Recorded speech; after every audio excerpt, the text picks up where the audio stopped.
दुनिया ऐसी ही जा रही थी और दुनिया में दो प्रकार के समूह थे। कुछ लोग बली थे और वो कहते थे कि हमारे बल के अधीन आप रहो, हमारी आज्ञा के नीचे रहो, तो आपको सब प्रकार की सुरक्षा हम देंगे। और नहीं रहे तो फिर आप समझ लो अपनी, अगर आड़े आ जाओगे तो समाप्त कर देंगे। तो हम जो हमारे अधीन रहेंगे, हमारी मानेंगे, उनकी रक्षा करेंगे, इसलिए वो राक्षस हो गए। और दूसरे लोग जरा और उच्चतम भावनाओं के अनुसार जाने वाले थे, प्रकाश की ओर जाने वाले थे, दिव्य विचार करने वाले थे, इसलिए वो देव हो गए थे। सब मनुष्य ही दो प्रवृत्तियां हैं, एक अधिकार वाली प्रवृत्ति है, एक सबको लेकर चलने वाली प्रवृत्ति। ये दोनों अपने अपने पद्धति से भौतिक वैभव के चरम शिखर पर थे। तो हमारे यहाँ छांदोग्य उपनिषद में एक कथा आती है कि ये सब होने के बाद भी संतोष मन में नहीं था।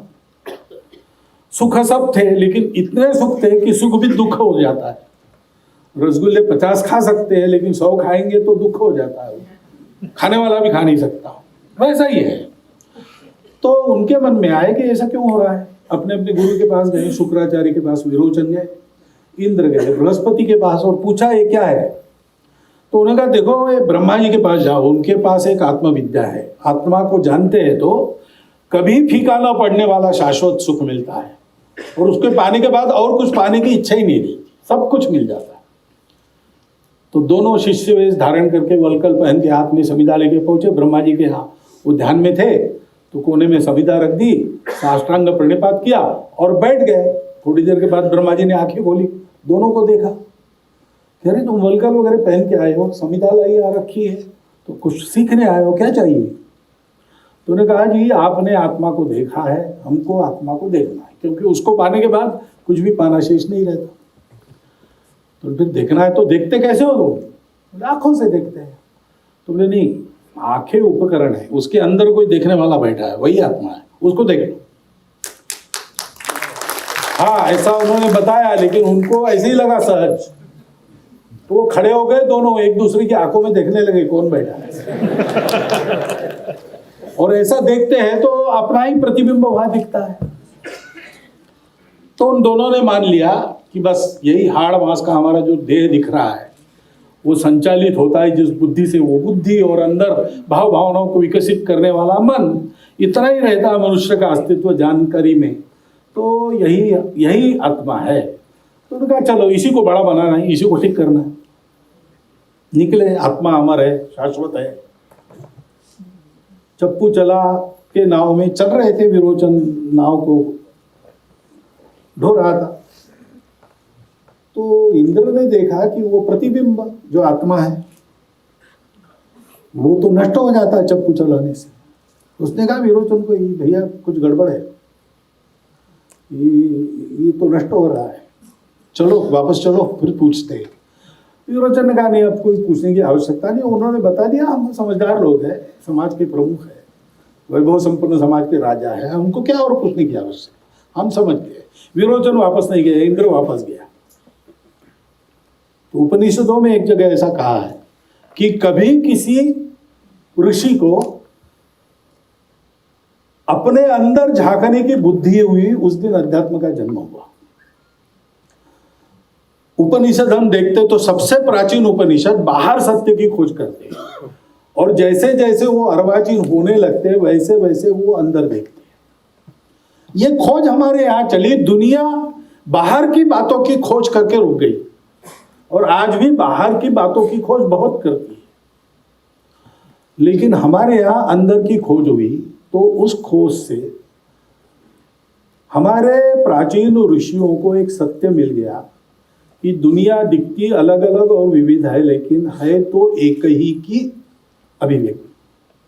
यानी हम लोग आजकल विविधता में एकता कहते हैं ना, उन्होंने सोचा कि ये एकता की ही विविधता है,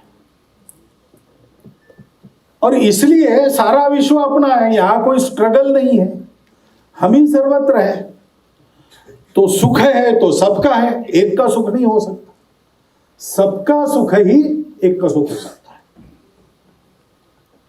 इसलिए maximum good of the maximum people, ऐसा हमारे यहाँ नहीं सोचा है। हमारे यहाँ सर्वे भी सुखिनः सन्तु का। और फिर उन्होंने सोचा कि अगर ये बात है और ये सत्य हमको मिल गया, इस सत्य के कारण शाश्वत सुख मिलता है, इस सत्य के कारण सब कलह द्वंद्व समाप्त हो जाते हैं, तो ये सारी दुनिया को मिलना चाहिए। कि सारी दुनिया नहीं है, वो हम ही है।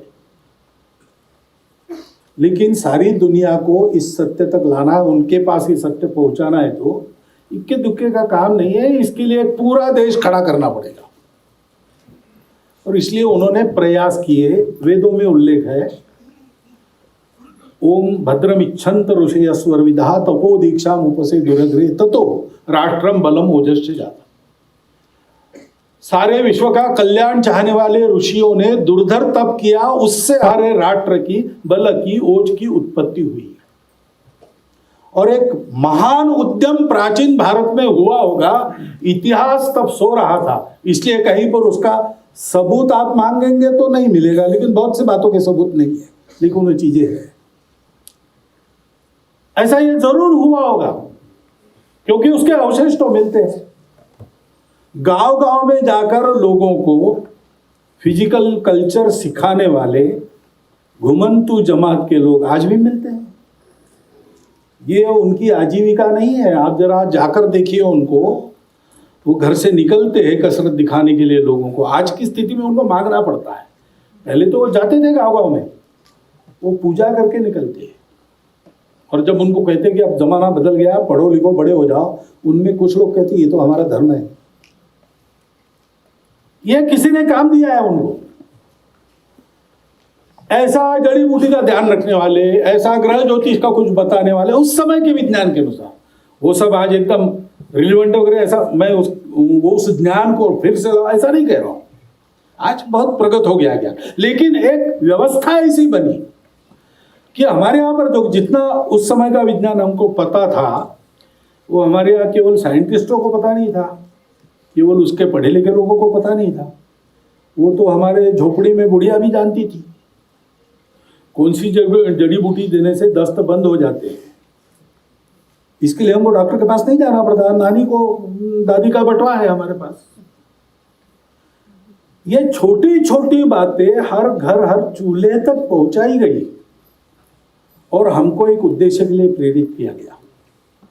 हमारा राष्ट्र सर्वाइवल के डर से खड़ा नहीं हुआ। क्यों ये सब हो सका? इसका पहला कारण है हमारी भूमि। उस जमाने में प्राकृतिक दृष्टि से सब ओर से सुरक्षित हम थे। सागर लांग के और हिमाचल को पार करके कोई नहीं आएगा, तो हम सुरक्षित थे। और सुजल सुफल मलय शीतल भूमि थी। उस समय जनसंख्या भी कम थी, तो भरपूर था। जीवन के लिए झगड़ा करने की नौबत नहीं थी। स्वभाव को प्रतिशब्द संस्कृत में धर्म भी है, कर्तव्य को भी धर्म ही कहते हैं। और स्वभाव और कर्तव्यों के आधार पर मिलजुल कर रहने के लिए जो प्रेरित करता है, जो धारणा करता है, धारणा करके उन्नत करता है, बिखरने नहीं देता है, उसको धर्म कहते हैं। उसके साथ पूजा हमने बहुत बाद में जोड़ी। अंग्रेजी में अपनी भाषा भूल गए। अंग्रेजों ने कहा तुम्हारा धर्म यानी हमारा रिलीजन है, उनका रिलीजन यानी हमारा धर्म, ऐसा उल्टा समझना हमने शुरू किया, तब से ये गड़बड़ हो गई। नहीं तो धर्म किसी एक पूजा एक भाषा वगैरह का पुरस्कार नहीं करता, वो सबको जोड़ता है, सबको ऊपर उठाता है। परहित सरिस धर्म नहीं भाई, पर पीड़ा सम नहीं अधम आई। ये केवल तुलसीदास जी का वचन नहीं है, हिंदी में पुण्य पर उपकार पाप पर पीड़ा, मराठी में भी तुकाराम महाराज ने वही कहा। और परोपकाराय पुण्याय पापाय परपीड़नम व्यास महर्षि ने भी कहा है। भारत की सभी भाषाओं में यह वचन आपको मिलेगा। यही हमारे धर्म की कल्पना है, मिलजुल कर रहने के लिए। कैसा रहना चाहिए? क्यों मिलजुल कर क्यों रहना है? क्योंकि हम एक है, हमको एक होना नहीं है, हम एक है, उसको पहचानना है। वास्तव में हमारे में एकत्व का सूत्र है, और इसलिए दुनिया में कोई पराया नहीं है। ये नक्शा और सीमाएं और देश वगैरह वगैरह जो बातें हैं, वो बातें बहुत बात की है। हम तो कहते थे वसुधैव कुटुंबकम स्वदेशो भुवनत्रयः। और ये बोलने की बातें नहीं है, उस समय जब कोई कम्युनिकेशन का साधन नहीं था, वाहन नहीं थे, पैदल जाकर लोगों को ये सिखाया है हमारे पूर्वजों ने, मेक्सिको से साइबेरिया तक। ये हमारी राष्ट्रीयता बनी, ये हमारी राष्ट्रीय पहचान बनी। उसको समय समय पर बदल बदल के नाम मिलते रहे, लेकिन बात यही है, भारतवर्ष की चतुसीमा के अंदर ये विकसित हुआ। इसलिए भारत माता की भक्ति उसका ये आधार, ये जो सत्य है अस्तित्व की एकता, उसके आधार पर जीवन कैसा जीना चाहिए, उपभोग के पीछे नहीं भागना, उस अस्तित्व की एकता का साक्षात्कार करो। सत्य अनुसंधान, ये प्रत्येक का, अब वो सत्य ऐसा है कि वर्णन नहीं हो सकता, और हर एक का वर्णन अलग रहता है, हर एक की दृष्टि अलग है। इसलिए एकम सद विप्रहा बहुधा वदन्ति, उसका अनुसंधान तुम करो, अपना अपना करो, अपना अपना उसको समझो, लेकिन तुम्हारे जीवन का उद्देश्य उसको प्राप्त करना है, मटेरियल बेनिफिट के पीछे भागना नहीं है। दूसरी बात कही कि यह सत्य बड़ा कठोर है, क्योंकि वो आत्मा है, अमर है, शाश्वत है, कभी मरता नहीं। ये देह आते हैं जाते हैं। कठोर कर्म के लिए अर्जुन को प्रवृत्त करना था, भगवान ने यही बताया कि अरे ये पहले ही मरे हैं, मैंने इनको पहले ही मारा है, वगैरह वगैरह। तो क्रूर कर्म के लिए प्रवृत्त कर सकता है, ये न हो इसलिए क्या करना, सत्य के साथ करुणा है, संवेदना है, दूसरों के ऊपर दया है, इन सब गुणों का समुच्चय करुणा कहलाता है।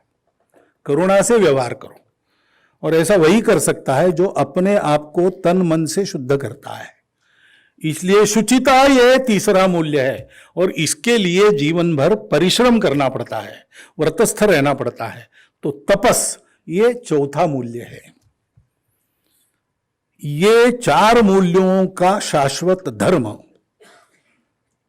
बाकी जो आचार धर्म है वो अलग अलग रूप देशकाल परिस्थिति के अनुसार लेगा, अलग अलग पूजाएं होंगी, अलग अलग व्यवहार होंगे, सब होगा, लेकिन सबको ये चार मूल्यों का आधार चाहिए, नहीं तो वो धर्म नहीं है। पोथी में लिखा हो, वेदों में भी लिखा हो, लेकिन इन चार मूल्यों को छोड़ करे तो वो धर्म नहीं है, ये पक्का है अपने आप।